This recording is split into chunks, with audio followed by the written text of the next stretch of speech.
DB অফিসে জোর করে খাবার টেবিলে বসিয়ে ভিডিও করা হয়েছিল বলে দাবি করেছেন বৈষম্য বিরোধী ছাত্র আন্দোলনের ৬ সমন্বয়ক। শুক্রবার ২রা আগস্ট গণমাধ্যমে পাঠানো এক বিবৃতিতে তারা এই দাবি করেন।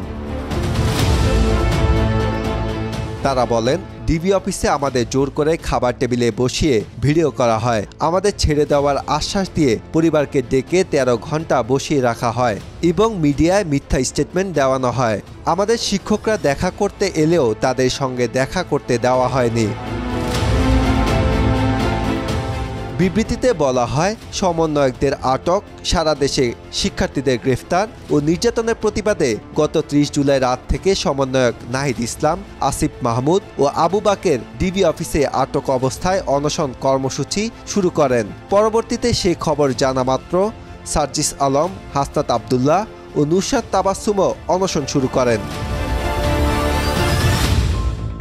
বিবৃতিতে আরও বলা হয়, অনশনের কথা পরিবার ও মিডিয়া থেকে গোপন করা হয়। প্রায় ৩২ ঘন্টারও বেশি সময় অনশনের পরে ডিবি প্রধান ৬ সমন্বয়ককে মুক্তির চূড়ান্ত সিদ্ধান্ত দিলে অনশন ভাঙা হয়। ১ আগস্ট বৃহস্পতিবার দুপুর ১:৩০টায় পরিবারের জিম্মায় ছেড়ে দেওয়া হয়। গত ৭ দিন ডিবি অফিসে আমাদের ও আমাদের পরিবারের সঙ্গে নানা হয়রানি, নির্যাতন ও নাটক মঞ্চস্থ করানো হয়েছে।